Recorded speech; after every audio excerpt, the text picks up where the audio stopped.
Hola amigos, hoy domingo 20 de noviembre.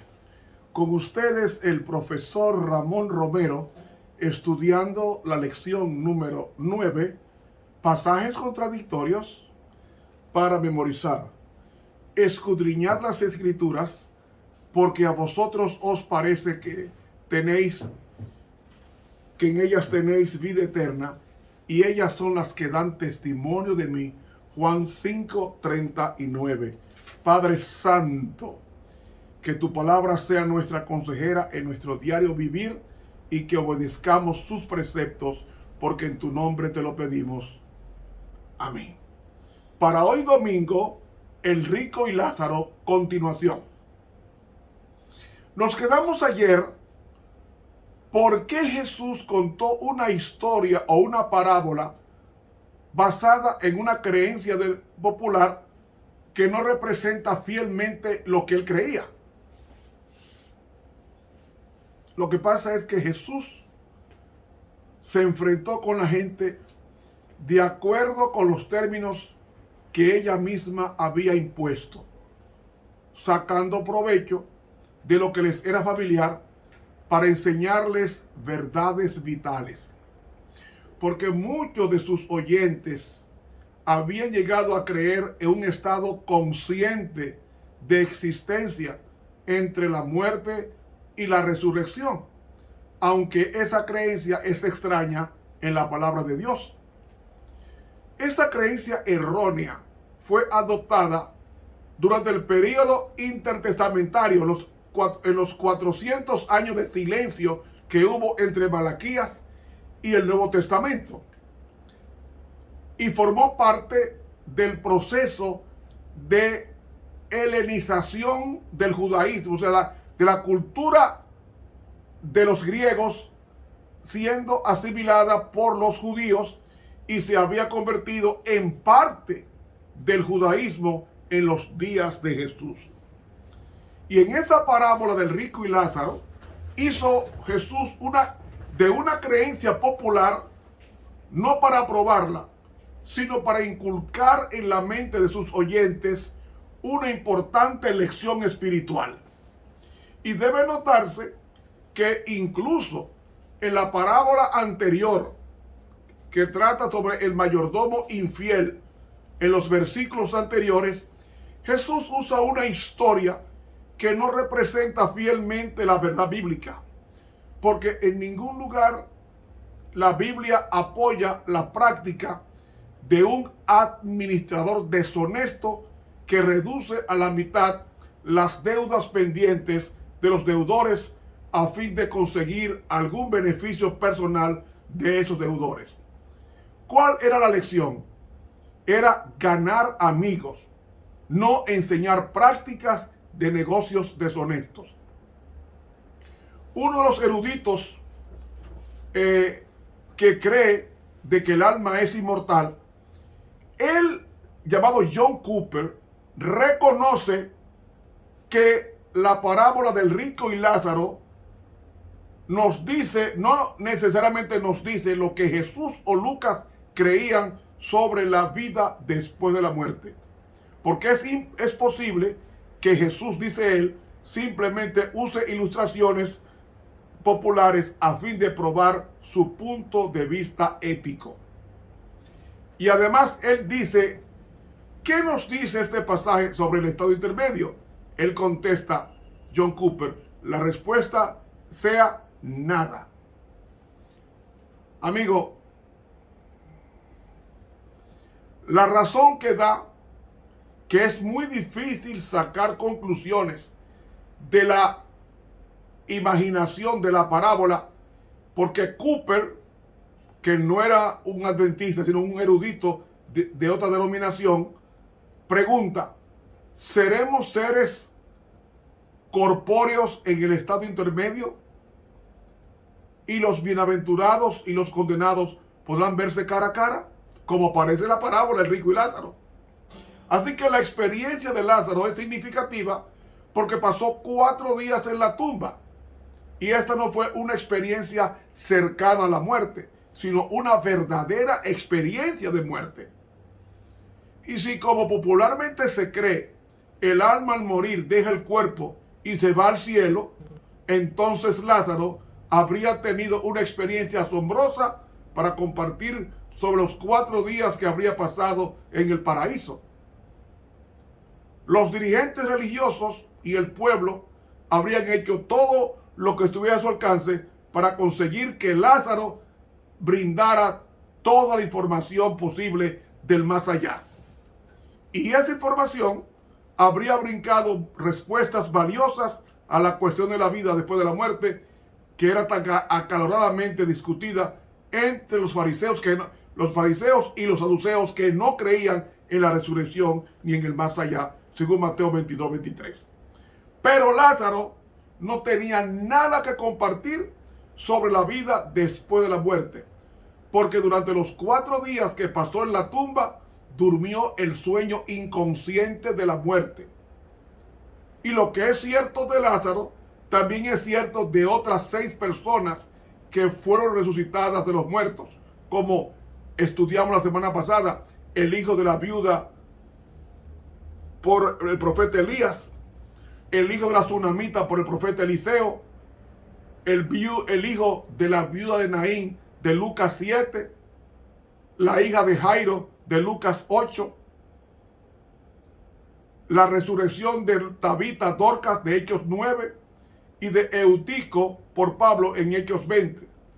Cada una de estas personas salió de la muerte como si saliese de un profundo sueño, con su individualidad y sus sentimientos originales, pero sin ninguna experiencia del más allá.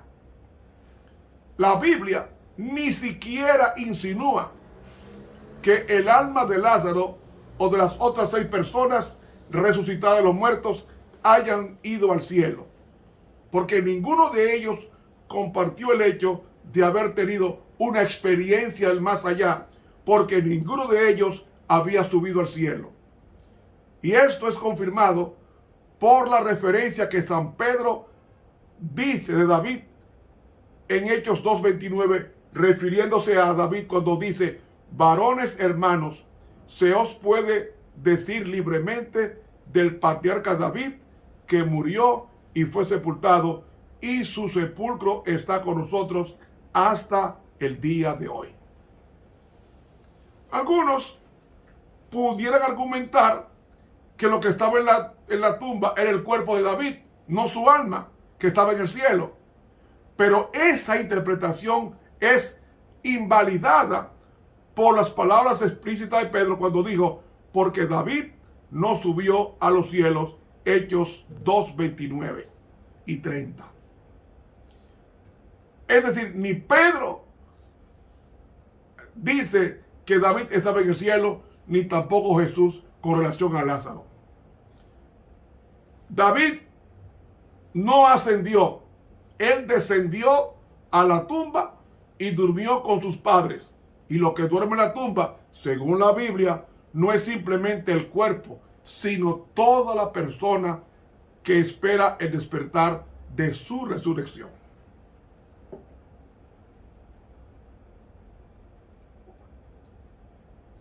La parábola del rico y Lázaro debe interpretarse como toda otra, en armonía con su contexto y con el sentido general de la palabra de Dios.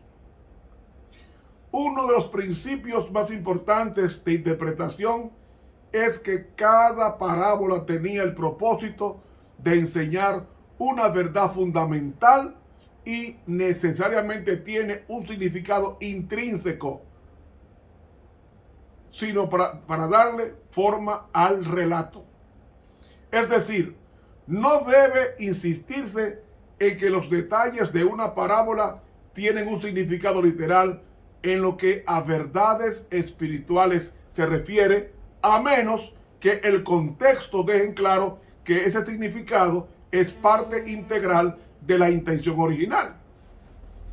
Y de este principio se deduce otro: no es sabio presentar los detalles de una parábola para enseñar una doctrina. solo puede ser tomada como base doctrinal la enseñanza fundamental de la parábola, según se deduce claramente de su contexto y se confirma por el sentido general de la palabra de Dios, junto con los detalles que se explican en el contexto mismo.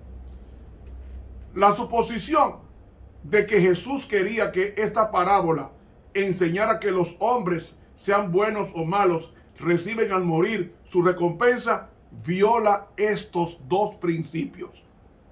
Según lo muestra claramente el contexto, esta parábola tenía el propósito de enseñar que el destino futuro queda determinado por el modo en que los hombres aprovechan las oportunidades en esta vida. Y Jesús no estaba tratando aquí el estado del hombre en la muerte, ni del tiempo cuando se darán las recompensas. Sencillamente estaba haciendo una clara distinción entre esta vida y la venidera, mostrando la relación de la una con la otra. Además, interpretar que esta parábola enseña que los hombres reciben su recompensa inmediatamente después de morir, contradice claramente lo que Jesús mismo enseñó en Mateo 16:27, que dice: el Hijo del Hombre vendrá en la gloria de su Padre con sus ángeles, y entonces pagará a cada uno conforme a sus obras. Y yo creo que Jesús no ha venido en gloria. Una de las reglas más importantes de interpretación es: los relatos y las expresiones figuradas deben entenderse a la luz de las afirmaciones literales de las Escrituras sobre las verdades a las cuales se hace referencia. Aún aquellos que procuran hacer que esta parábola enseñe algo contrario a su contexto inmediato y el sentido general de la enseñanza de Cristo, admiten que muchos de los detalles de la parábola son figurados. ¿Por qué Jesús introdujo una parábola con ilustraciones figuradas que no representan con exactitud una verdad tan claramente expuesta en otros pasajes bíblicos y especialmente en las propias declaraciones literales del maestro? La respuesta es que Jesús estaba hablando a la gente de acuerdo con lo que ella conocía. Y muchos de los presentes, sin tener el menor apoyo del Antiguo Testamento, habían llegado a creer en la doctrina de que los muertos están conscientes entre la muerte y la resurrección.